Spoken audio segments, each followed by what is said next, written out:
Good morning, everybody. I am Dr. Nitin Joshi, Professor in Urology, with teaching experience of 25 years, working as consultant neurosurgeon in Panvel for last 30 years. Today we will discuss anatomy of ureter relevant to rigid and flexible ureteroscopy. Though anatomic configuration and location of ureter and renal pelvis vary from one patient to another, certain endoscopic landmarks remain constant. Just as in urethra of male patient, there are certain landmarks like bulbar urethra, viru, bladder neck, and then bladder. Similarly, in upper urinary tract, there are certain landmarks. From below upwards, these anatomic landmarks are uretrovesical junction, pelvic brim, pelviureteric junction, and individual infundibulum in renal pelvis. The ureter is an entirely retroperitoneal organ extending from renal pelvis to urinary bladder. It varies in length from 28 to 34 cm, with right ureter being 1 cm shorter than left ureter. The abdominal portion of ureter begins at pelviureteric junction. As it runs downwards from renal pelvis, it crosses the ventral surface of transverse processes of 3rd, 4th and 5th lumbar vertebra. Then ureter crosses bifurcation of common iliac artery at internal iliac artery. The pelvic portion of ureter begins when the ureter crosses bifurcation of common iliac artery and enters the true pelvis. As the ureter runs downwards in true pelvis, it is anterior to internal iliac artery. Then ureter runs along lateral pelvic wall up to level of ischial spine. At the level of ischial spine, ureter bends medially and anteriorly to reach bladder at uretrovesical junction. The uretrovesical junction is the narrowest portion of ureter and corresponds to the entrance of ureter through detrusor hiatus in the bladder wall musculature. This part of ureter, which is surrounded by detrusor musculature of bladder wall, is called intramural portion of ureter.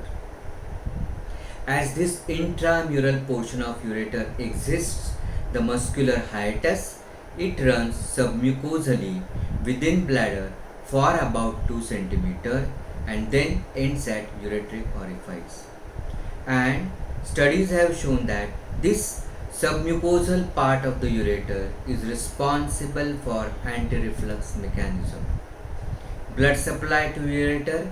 There is no definite ureteral artery. Ureter receives multiple branches called segmental or perforating branches from multiple sources. Renal pelvis and upper ureter receives branches from renal artery, capsular branch of renal artery and gonadal artery. Mid-ureter receives branches from aorta, common iliac and internal iliac artery.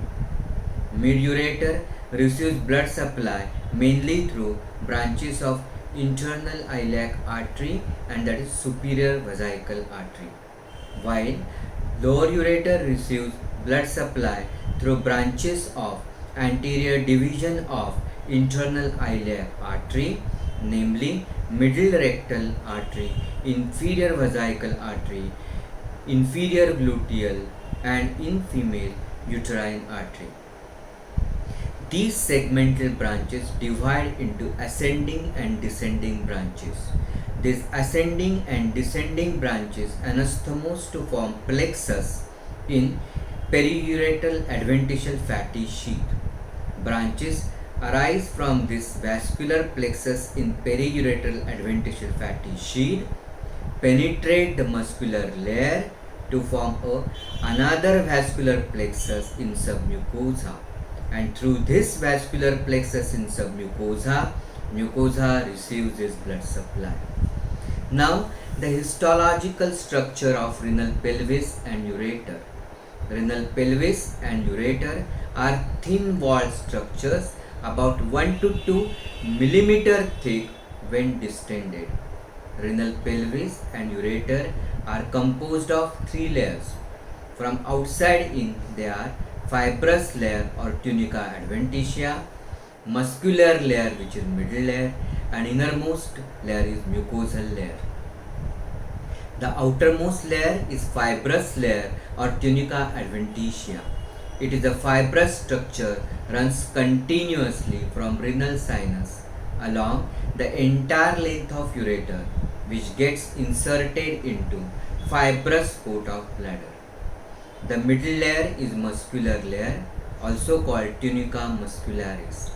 In renal pelvis and proximal ureter, muscular layer is thinnest. It consists of 2 poorly developed thin layers, namely inner circular and outer longitudinal. In renal pelvis and proximal ureter, these thin muscular layers are indistinct, poorly developed, present in form of small bundles and separated by large amount of connective tissue. And so during instrumentation in renal pelvis and ureter, there is a chance of avulsion of ureter. In middle and lower ureter, there are distinct layers of muscle fibers in the muscle layer or tunica muscularis. They are inner longitudinal, outer longitudinal, and middle circular. The inner longitudinal muscle fibers are more developed near bladder. However, though the longitudinal muscle fibers are well developed, the circular muscle fibers decrease near bladder. While in case of distal ureter, as ureter progresses from intramural portion to ureteric orifice through submucosal ureter, even longitudinal muscle fibers also start decreasing in size and number. So, in submucosal portion of ureter, there is only a semicircle of longitudinal muscle fibers around lateral portion of ureter, while medial aspect of submucosal portion of the ureter is having very few muscle fibers. So, muscle layer in submucosal portion of ureter is less developed. So, perforations or false passages can occur easily in submucosal portion of ureter. That's why great care must be taken while performing instrumentation in submucosal portion of ureter, like dilating submucosal tunnel or passing rigid or semi-rigid ureteroscope or passing ureteral access sheath while performing flexible ureteroscopy. Studies have shown that while performing ureteroscopy, submucosal portion of ureter, since having less developed muscle layer, can develop false passages or perforations, while intramural portion, being narrowest, can develop muscle tear, and this muscle tear in the intramural portion of ureter will heal with the stricture, while PUJ and upper ureter being thinnest in terms of muscle development or muscular layer, during instrumentation in the upper ureter, particularly during basketing, there is a chance of complete avulsion of ureter. The innermost lining of renal pelvis and ureter is mucosal layer. This mucosal layer is known for its ability to stretch and distend without rupturing. The mucosal layer consists of lining epithelium, which is formed by transitional cell epithelium, and below the epithelium there is subepithelial connective tissue layer called lamina propria. the epithelium becomes thicker in distal ureter as compared to that found in minor callices. The thickness is approximately 2 cell layer thick in callices and becomes 5 to 6 cell layer thick in distal ureter near bladder. The mucosal layer also contains many longitudinal folds or rugae. Ureteroscopically, when ureter is not distended, that is in contracted state, these mucosal folds give characteristic star-shaped appearance. Endoscopic anatomy of ureter. The normal ureter is uniform in caliber and easily distensible. There are 3 naturally occurring narrowings within lumen of ureter which can be recognized ureteroscopically.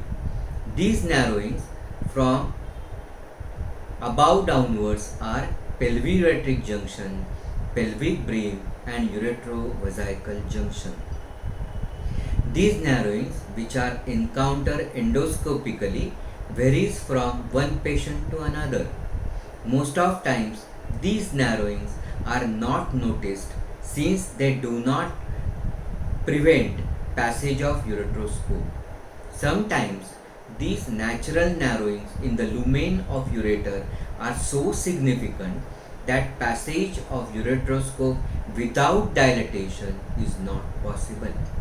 In addition to these natural narrowings within the lumen of ureter, there are 2 additional landmarks which can be appreciated endoscopically.